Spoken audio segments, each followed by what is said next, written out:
निष्ठा से दिखाने की चेष्टा करे। उनके किसी भी उपद्रव से छूत न होना चाहिए, क्योंकि वे तो बेचारे अज्ञानी हैं, उन्हें परमार्थ का तो पता ही नहीं है।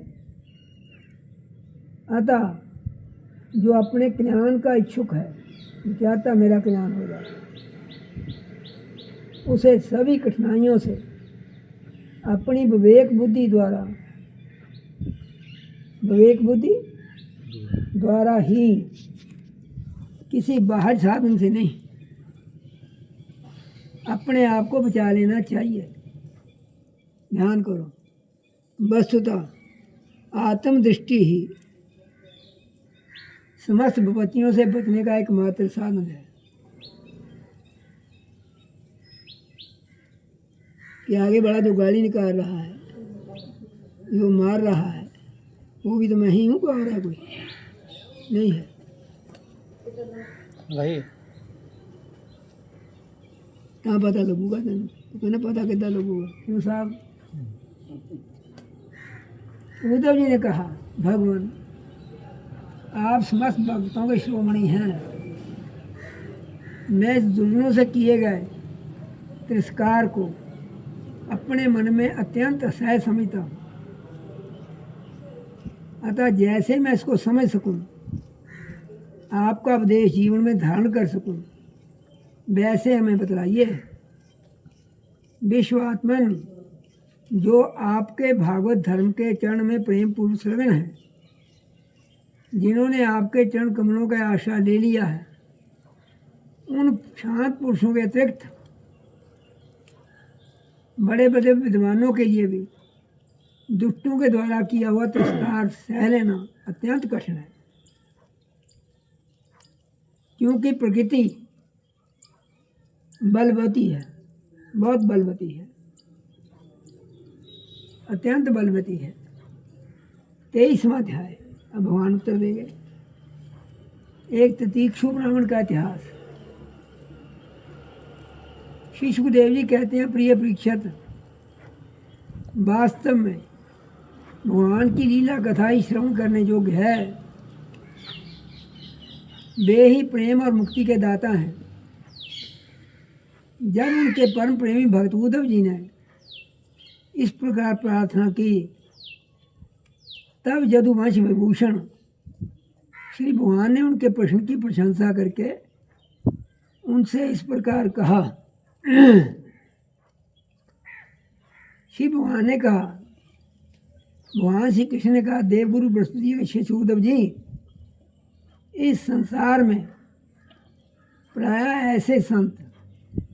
ऐसे संत पुरुष नहीं मिलते जो दुर्जनों की कटु वाणी से बिंधे हुए अपने हृदय को संभाल सकें। मनुष्य का हृदय मरमपेदी बाणों से बिंधने पर भी उतनी पीड़ा का अनुभव नहीं करता जितनी पीड़ा उसे दुष्टजनों के मर्मांत तक कठोर बाण पहुंचाते हैं। उद्धव जी इस विषय में महात्मा लोग एक बड़ा पवित्र प्राचीन इतिहास कहा करते हैं। मैं वही तुम्हें सुनाऊंगा, तुम मन लगाकर उसे सुनो। एक भिक्षुक को दुष्टों ने बहुत सताया था। भिक्षुक किसे कहते हैं? भिक्षुक जो भिक्षा मांगने वाला, भिक्षा मांग करते हैं। बहुत सताया था, दुष्टों ने बहुत सताया था। उस समय भी उसने अपना धैर्य ना छोड़ा। उसे अपने पूर्व जन्म के कर्मों का फल समझकर कुछ अपने मानसिक उद्गार प्रकट किए थे। उसी का इस इतिहास में वर्णन है। प्राचीन समय की बात है। उज्जैन में एक ब्राह्मण रहता था। उसने खेती व्यापार आदि करके बहुत सी धन संपत्ति इकट्ठी कर ली थी।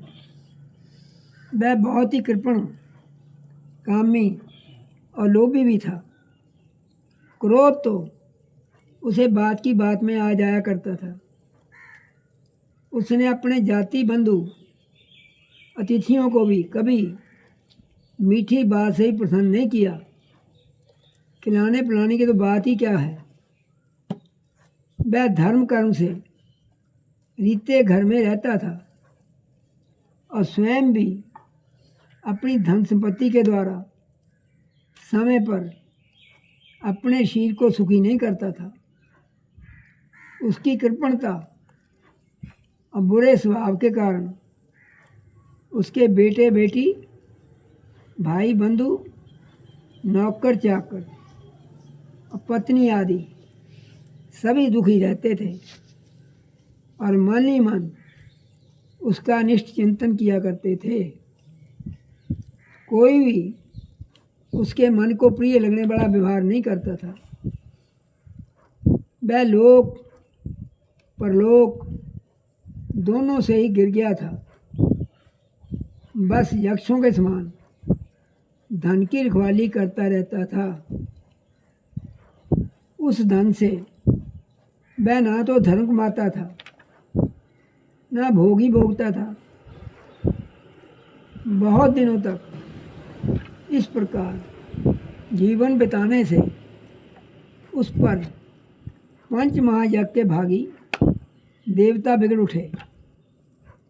उदार उद्धव जी पंच महायज्ञ के भागियों के तिरस्कार से उसके पूर्व पुण्यों का सहारा, जिसके बल से अब तक धन टिका हुआ था, जाता रहा और जिसे उसने बड़े उद्योग और परिश्रम से इकट्ठा किया था, वह धन उसकी आंखों के सामने ही नष्ट भ्रष्ट हो गया। उस नीच ब्राह्मण का कुछ धन तो उसके कुटुंबियों ने ही छीन लिया, कुछ चोर चुरा कर ले गए, कुछ आग लग जाने से आदि देवी कोप से नष्ट हो गया, कुछ समय के फेर से मारा गया, कुछ दान मुच्छों ने ले लिया, बचा खुचा कर और दंड के रूप में शासकों ने हड़प लिया। उद्धव जी इस प्रकार उसकी सारी संपत्ति जाती रही। ना तो उसने धर्म ही कमाया और ना भोगी भोगे। इधर उसके सगे संबंधियों ने भी उसकी ओर से मुंह मोड़ लिया। अब उसे बड़ी भयानक चिंता ने घेर लिया। धन के नशे से उसके हृदय में बड़ी जलन हुई। उसका मन खेद से भर गया, आंसुओं के कारण गला रुंध गया। परंतु इस तरह चिंता करते करते ही उसके मन में संसार के प्रति महान दुख बुद्धि और उत्कट वैराग का उदय हो गया। अब वह ब्राह्मण मन ही मन कहने लगा, हाय हाय, बड़े खेद की बात है, मैंने इतने दिनों तक अपने को व्यर्थ ही इस प्रकार सताया। जिस धन के लिए मैंने सर तोड़ परिश्रम किया था, वह ना तो धर्म कर्म में लगा और ना मेरे सुख भोग के ही काम आया। प्रायः देखा जाता है कि कृपण पुरुषों को धन से कभी सुख नहीं मिलता। इस लोक में तो वे धन कमाने और रक्षा की चिंता से जलते रहते हैं। मरने पर धर्म ना करने के कारण नरक में जाते हैं।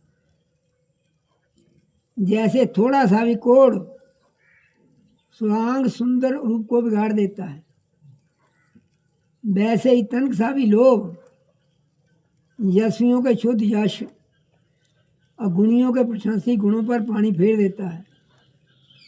ध्यान करो, धन कमाने में, कमा लेने पर उसको बढ़ाने के लिए, रखने के लिए एवं खर्च करने में तथा उसके नाश और उपभोग में जहाँ देखो वहीं निरंतर परिश्रम, भय, चिंता और भ्रम का ही सामना करना पड़ता है। चोरी, हिंसा, झूठ बोलना, दंभ, काम, क्रोध, गर्व, अहंकार, भेद बुद्धि, बैर, अविश्वास, स्पर्धा, लंपटता, जुआ और शराब, ये 15 अनर्थ मनुष्यों में धन के कारण ही माने गए हैं। जहाँ धन ज्यादा होता है, ये माल आ जाता है, आ जाता ना।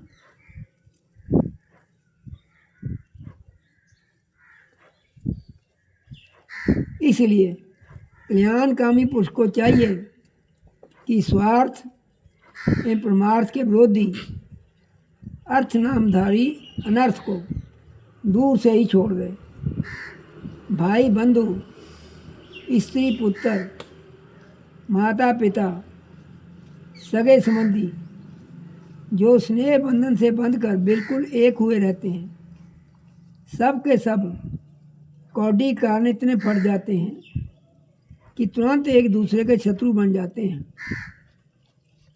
ये लोग थोड़े से धन के लिए क्षुब्ध अक्रुद्ध हो जाते हैं, बात की बात में सौहार्द संबंध छोड़ देते हैं, लाग डांट रखने लगते हैं और एकाएक प्राण लेने देने पर उतारू हो जाते हैं, जहाँ तक कि एक दूसरे का सर्वनाश कर डालते हैं। देवताओं के भी प्रार्थनीय, देवताओं के भी मनुष्य जन्म को, उसमें भी श्रेष्ठ ब्राह्मण शील प्राप्त करके जो उसका अनादर करते हैं और अपने सच्चे स्वार्थ परमार्थ का नाश करते हैं,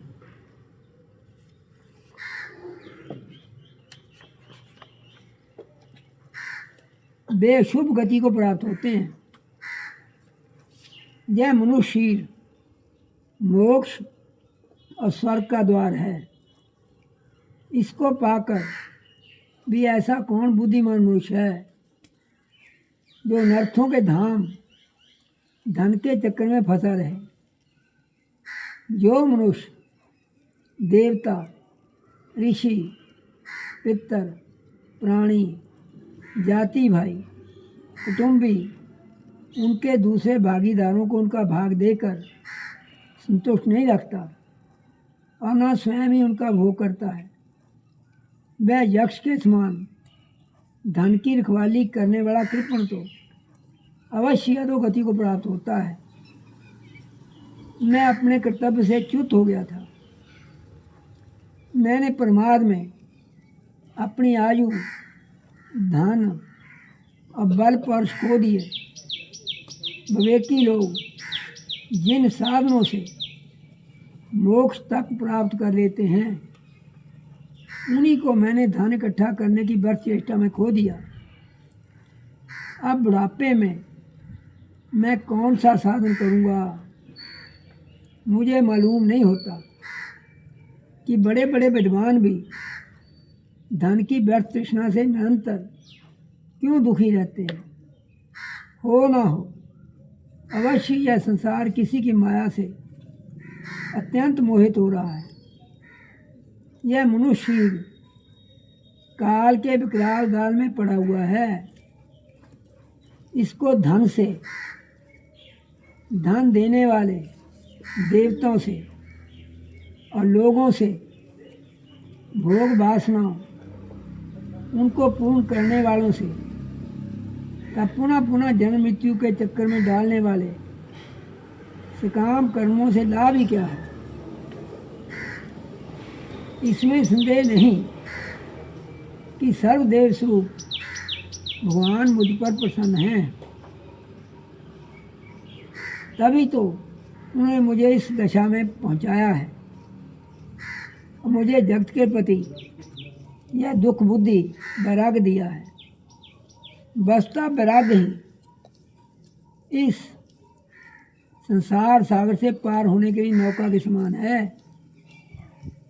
मैं अब ऐसी अवस्था में पहुंच गया हूँ, यदि मेरी आयु शेष हो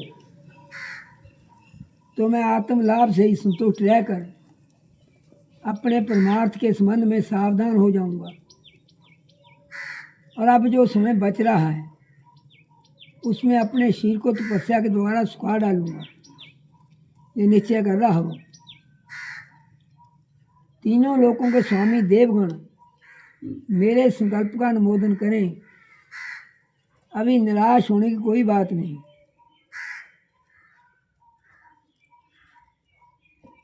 क्योंकि राजा खटवांग ने तो 2 घड़ी में ही भगवत धाम की प्राप्ति कर ली थी, 48 मिनट में।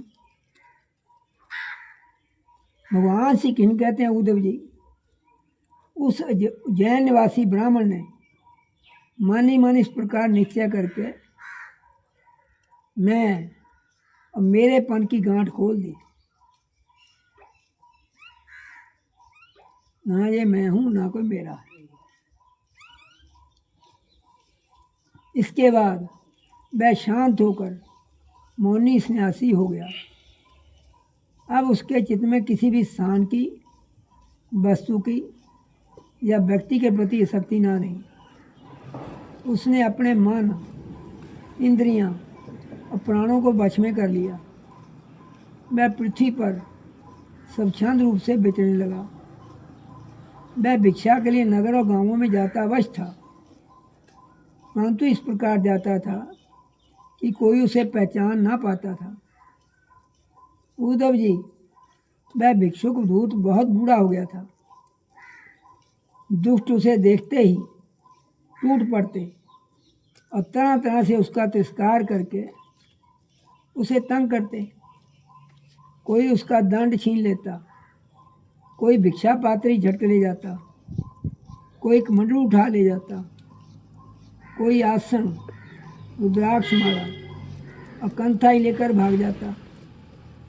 कोई तो उसकी लंगोटी और वस्तु को इधर उधर डाल देते। कोई कोई वे वस्तुएं देकर और कोई कोई दिखला दिखला कर फिर छीन लेते। जब वह अवधूत मधुकरी मांग कर लाता और बाहर नदी तट पर भोजन करने बैठता तो पापी लोग कभी उसके सिर पर मूत्र कर देते, कभी थूक देते। वे लोग उस मौनी अवधूत को तरह तरह से बोलने के लिए विवश करते और जब वह इस प्रकार भी ना बोलता तो उसे पीटते।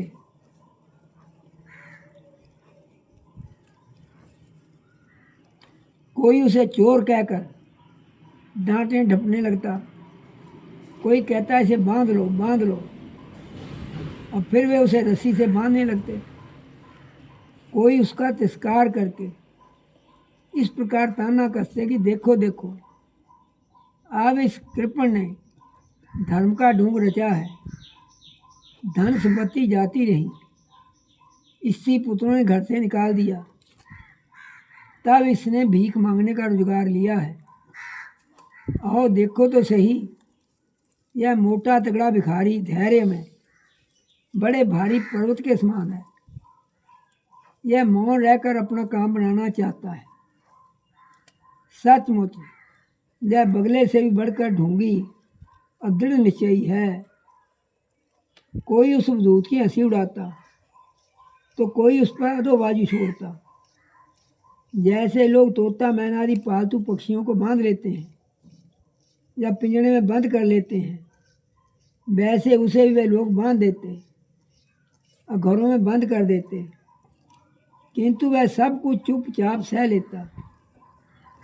उसे कभी ज्वर आदि के कारण दैहिक पीड़ा सहनी पड़ती, कभी गर्मी सर्दी आदि से देवी कष्ट उठाना पड़ता, कभी दुर्जन लोग अपमान आदि के द्वारा उसे भौतिक पीड़ा पहुंचाते, परंतु भिक्षुक के मन में इससे कोई विकार न होता। वह समझता कि ये सब मेरे पूर्व जन्म के कर्मों का फल है और इसे मुझे अवश्य भोगना पड़ेगा। यद्यपि नीच मनुष्य तरह तरह के तिरस्कार करके उसे उसके धर्म से गिराने की चेष्टा किया करते, फिर वह बड़ी दृढ़ता से अपने धर्म में स्थिर रहता और सात्विक धैर्य का आशा लेकर कभी कभी ऐसे उद्गार प्रकट किया करता था। ब्राह्मण कहता, मेरे सुख शीश अगे हो जा। ਇੱਥੇ ਸੌਂ ਜਾਂਦਾ ਹੈ ਆਪਣੇ ਬੱਬਰ ਵਾਲਾ ਹੁਣੇ ਸਿੰਗਲ ਡਾਊਨ ਹੋਣ ਲੱਗ ਪਿਆ ਹੋਰ ਅੱਗੇ ਹੋ ਜਾ।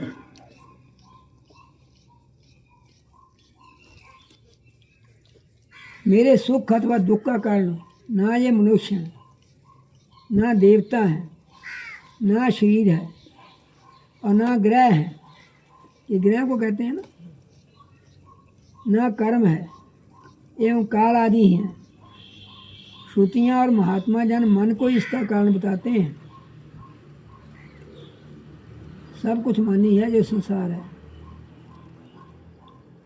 और मन ही सारे संसार चक्र को चला रहा है। सचमुच यह मन बहुत बलवान है।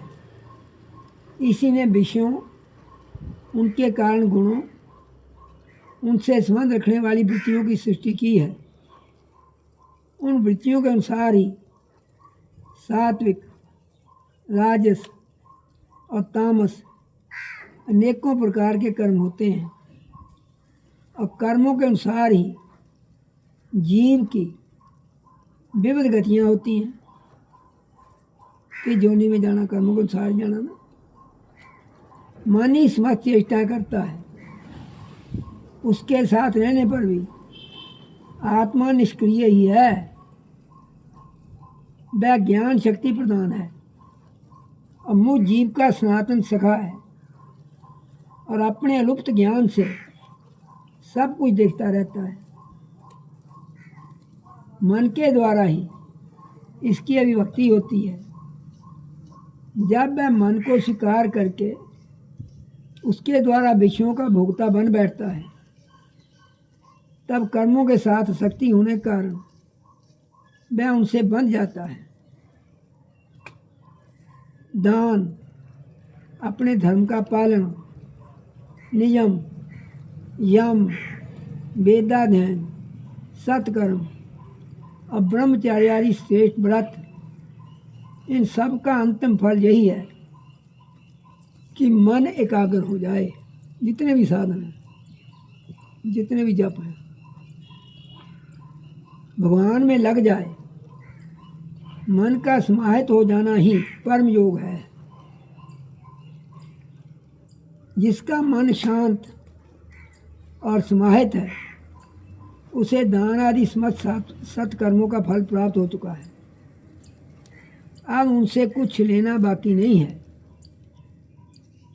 और जिसका मन चंचल है अथवा आलस से अभिभूत हो रहा है, उसको इन दान आदि शुभ कर्मों से अब तक कोई लाभ नहीं हुआ। सभी इंद्रियां मन के वश में हैं। मन किसी भी इंद्रिय के वश में नहीं है। ये मन बलवान से भी बलवान अत्यंत भयंकर देव है। जो इसको अपने वश में कर लेता है, वही देव देव इंद्रियों का विजेता है। सचमुच मन बहुत बड़ा शत्रु है। इसका आक्रमण असह्य है। ये बाहरी शरीर को ही नहीं, हृदय आदि मर्म स्थानों को भी भेजता रहता है। इसे जीतना बहुत ही कठिन है। क्या कहा टिंकू? मान लो जितना होगा। मनुष्यों को चाहिए कि सबसे पहले इसी शत्रु पर विजय प्राप्त करे। परंतु होता यह है कि मूर्ख लोग ऐसे तो जीतने का प्रयत्न करते नहीं, दूसरे मनुष्यों से झूठ मूठ झगड़ा बखेड़ा करते रहते हैं। उसने मेरे को ऐसा कह दिया, उसने ऐसा कर दिया। इस जगत के लोगों को ही मित्र, शत्रु, उदासीन बना देते हैं। साधारणतया मनुष्यों की बुद्धि अंधी हो रही है। तभी तो इस मन कल्पित शरीर को मैं और मेरा मान बैठते हैं और फिर इसके भ्रम के फंदे में फंस जाते हैं कि ये मैं हूँ और ये दूसरा है। इसका परिणाम ये होता है कि वे इस अनंत अज्ञानांधकार में बढ़ते रहते हैं, मैं मेरे में। यदि मान लें कि मनुष्य सुख दुख का कारण है, तो भी उनसे आत्मा का क्या संबंध है? क्योंकि सुख दुख पहुंचाने वाला की मिट्टी का शरीर है, और भोगने वाला भी वही है। कभी भोजन आदि के समय अपने दांतों से अपनी जिह्वा कट जाए तो डंडा किसको मारोगे?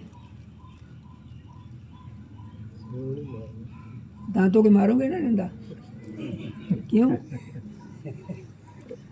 उनका नहीं मारना। और उससे पीड़ा होने लगे तो मनुष्य किस पर क्रोध करेगा? ये दृष्टांत दे रहा, आगे वाला भी आप ही है। यदि ऐसा मान लें कि देवता ही सुख दुख के कारण है, तो भी इस दुख से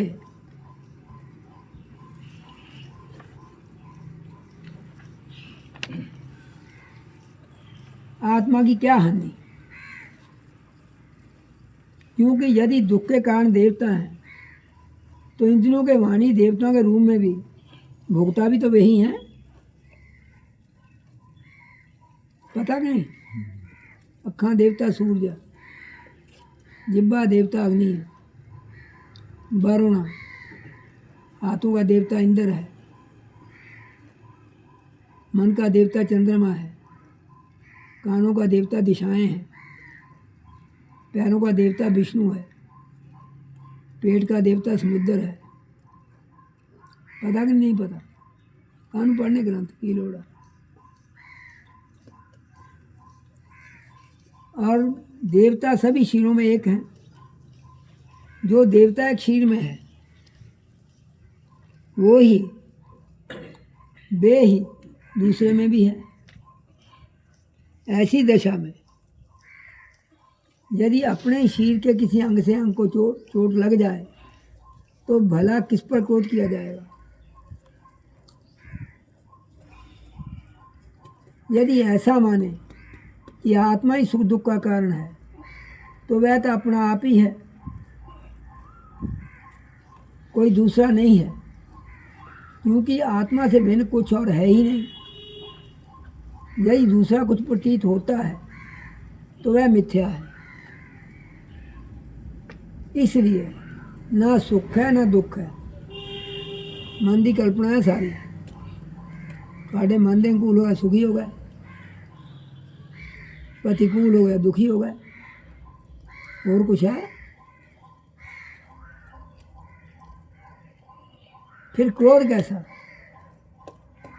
क्रोध का निमित्त ही क्या है?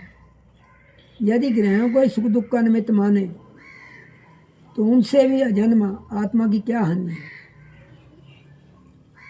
उनका प्रभाव भी जन्म मृत्युशील शील पर ही होता है। ग्रहों की पीड़ा तो उनका प्रभाव ग्रहण करने वाले शील को ही होती है। आत्मा उन ग्रहों और शीलों से सरसा परे है, तब भला वह किस पर क्रोध करे? यदि कर्मों को ही सुख दुख का कारण माने तो उनसे भी आत्मा का क्या प्रयोजन है? क्योंकि वे तो एक पदार्थ के जड़ और चेतन उभय रूप होने पर ही हो सकते हैं। जो वस्तु विकार युक्त है, अपना हिताहित जानने वाली होती है, उसी से कर्म हो सकते हैं। अतः वह विकार युक्त होने कारण जड़ होनी चाहिए और हिताहित ज्ञान रखने कारण चेतन होनी चाहिए। किंतु देह तो चेतन है, उसमें पक्षी रूप से रहने वाला आत्मा सर्वथा निर्विकार और साक्षी मात्र है। इस प्रकार कर्मों का तो कोई आधार ही सिद्ध नहीं होता, फिर क्रोध किस पर करें? यदि ऐसा माने कि काल ही सुख दुख का कारण है, तो आत्मा पर उसका क्या प्रभाव? क्योंकि काल तो आत्म स्वरूप ही है। जैसे आग आग को नहीं जला सकती, बर्फ बर्फ को नहीं गला सकता, वैसे ही आत्म स्वरूप काल अपने आत्मा को ही सुख दुख नहीं पहुंचा सकता। फिर किस पर क्रोध किया जाए? आत्मा शीत उष्ण सुख दुख आदि द्वंद्वों से सर्वथा अतीत है। आत्मा प्रकृति के स्वरूप धर्म कार्य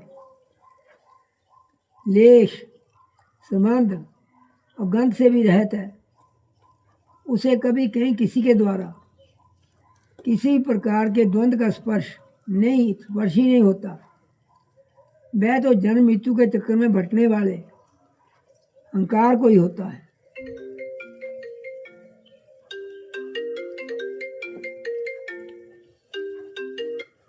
जो इस बात को जान लेता है वह फिर किसी भी भय के निमित्त से भयभीत नहीं होता। बड़े बड़े प्राचीन ऋषि मुनियों ने इस परमात्मा निष्ठा का आशय ग्रहण किया है। मैं भी इसी का आशय ग्रहण करूंगा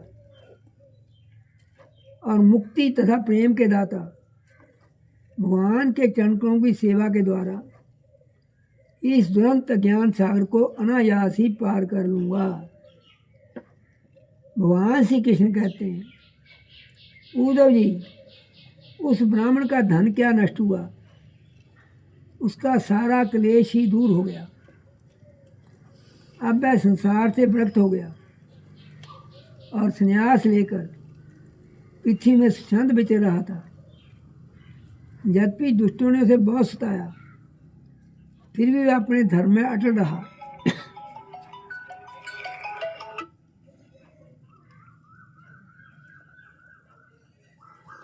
तनक भी विचलित न हुआ। उस समय वह मौनी भूत मानी मन इस प्रकार का गीत गाया करता था। उद्धव जी, इस संसार में मनुष्य को कोई दूसरा सुख या दुख नहीं देता। यह तो उसके चित्त का भ्रम मात्र है। ये सारा संसार और इसके भीतर मित्र उदासीन और शत्रु के भेद से ज्ञान कल्पित है। ये मेरा शत्रु है, ये मेरा मित्र है, ज्ञान कल्पित है सारे। इसलिए प्यारे उद्धव, अपनी वृत्तियों को मुझ में तन में कर दो। इस प्रकार अपनी सारी शक्ति लगाकर मन को वश में कर लो। फिर मुझ में ही नित्य मुक्त होकर स्थित हो जाओ। बस सारे योग साधन का इतना ही सार संग्रह है। यह भिक्षु का गीत क्या है? मूर्तिमान ज्ञान निष्ठा ही है।